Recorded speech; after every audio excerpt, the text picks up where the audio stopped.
Welcome to part 2 of the 2-part series on how to engage in meaningful, respectful dialogue with someone that you don't agree with.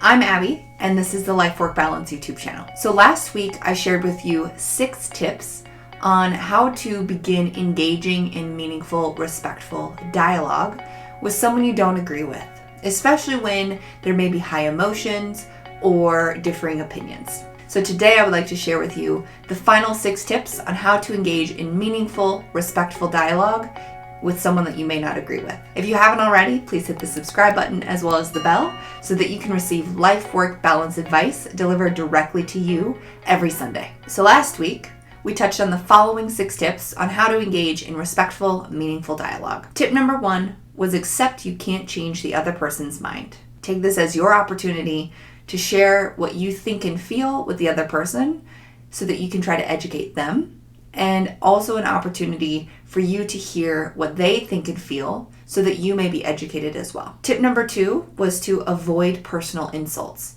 Now this is to the person directly, and it's also to the group that they may belong to. Tip number 3 was don't assume bad intentions. If we go into a conversation assuming that the other person is intending to hurt us or harm us, or we think the other person is bad or stupid or doesn't understand, then we're automatically going to start the conversation in a different mindset than if we go in with good intentions or intentions of curiosity and intentions of not necessarily wanting to prove the other person right or wrong, but wanting to learn and grow from them, and hopefully they can learn and grow from us. Tip number 4 was to share your own stories and your own experiences. When we share our own stories and experiences, we give the other person some insight into why we may be feeling the way that we're feeling, and it creates a personal connection for them so that they may understand why this topic is so important to us. Tip number 5 was to avoid calling the other person out,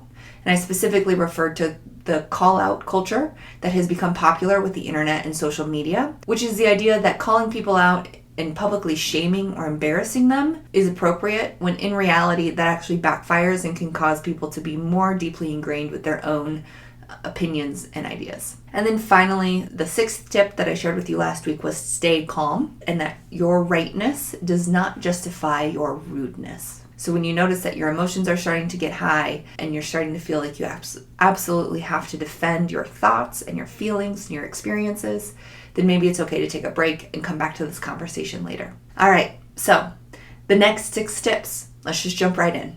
Tip number 1, be aware of the emotional intensity. This is the tone of voice, not only that you're using, but the other person is using. And it's also being aware of the use of absolutes. The always or never words that we sometimes use in conversation. When we start to use absolutes and we notice that our tone of voice is getting a little bit away from that meaningful and respectful tone, it may be time to take a break and step away from the conversation and come back to it at a later date. Tip number 2, make your argument. Don't just assume that your point of view or your opinion is obvious. You need to make the effort to actually explain to the other person as to why you feel and think the way that you do, and hopefully they will be able to do the same. Try to use facts rather than your own personal opinions or your emotions. Facts are usually the least controversial, they're the least emotional, and they can be the easiest to understand. Tip number 3 is to avoid using the word but.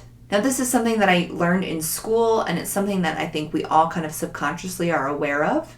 When we use the word but, it actually can discount or disqualify everything that we've just previously said. When we're in a discussion, when there's high stakes or high emotions or differing opinions, and we tell someone that I understand your side of the story, but it's basically saying that I understand your side of the story, but I'm going to discount everything that I understand and I'm going to go into my side of the story. It's kind of like that saying, no offense, but, when really, even though you're saying no offense, but you're actually going to be offensive. Tip number 4 is to ask questions. Now, this not only gets us out of that debate mindset where I'm trying to prove you wrong and you're trying to prove me wrong, but it allows us to ask thoughtful, meaningful questions to the other person so that they can begin to further digest their own opinions and thoughts so that we can learn from them, and they may actually decide that they don't fully agree with their opinion or their place, or we may actually begin to learn something and start to agree with them more. Tip number 5 is to look for areas where you actually agree with the other person. When we can kind of zoom out and find a common area of agreement, then we can actually begin to build bridges there first and then work our way down into more of that tricky area where we may not have more agreement. If we can agree that we think everyone should have access to basic food, water, and shelter, those basic needs, then that might be a starting place where we can then begin to build on that and move towards other difficult discussions on what equality actually looks like. And finally, tip number 6 is to know when to end the conversation. Now, although things might be going well, sometimes we may not be moving anywhere. And sometimes it's okay to just agree to disagree, and it's okay to put the conversation on pause and to come back to it at a later date. Sometimes it's also okay to just say, I understand your point of view, and I hope you understand my point of view, and I'm okay not coming back to this conversation again. Sometimes there's nothing we can do to change the other person's opinion or the other person's ideas, and that's okay. As long as we were able to engage in meaningful, respectful dialogue, where we were able to learn something not only about ourselves, but about the other person and their points of views, and hopefully vice versa, they were able to learn from us as well, then we really did achieve the first step into having more meaningful and respectful discussions. And that will hopefully open the door to future meaningful and respectful discussions. So just to recap, those 6 tips from today were: be aware of the emotional intensity of the conversation. Be aware of the tone of voice that's being used. Be aware if there are any absolutes that are being used in the conversation. Tip number 2 was for you to actually make your own argument and not to assume that your point of view or opinion is obvious. By doing this, try to rely on facts rather than your own emotions. Tip number 3 was to avoid using the word but, because the word but can discount the words or the phrases that came before it. Tip number 4 was to ask questions and approach your discussion and your dialogue with a mindset of curiosity. Tip number 5 was to maybe zoom out and find a place where you can both agree first. And once you find that area of agreement, you can actually start to build bridges and connections and start to have those more difficult conversations about things you may not agree with. And tip number 6 was to know when to end the conversation. Sometimes these conversations can last for hours and we don't get anywhere. So sometimes it's okay, especially when people start to get frustrated or feel like it's not moving anywhere, to go ahead and just end the conversation now. Now, it's okay to agree to come back to the conversation at a later date, or maybe it's okay to even just end it here and agree that we're probably always going to disagree, and that's okay, and we don't necessarily need to talk about it anytime soon. So hopefully these 12 tips over the last 2 weeks will help you and others engage in meaningful, respectful dialogue, especially considering the time of year that's approaching.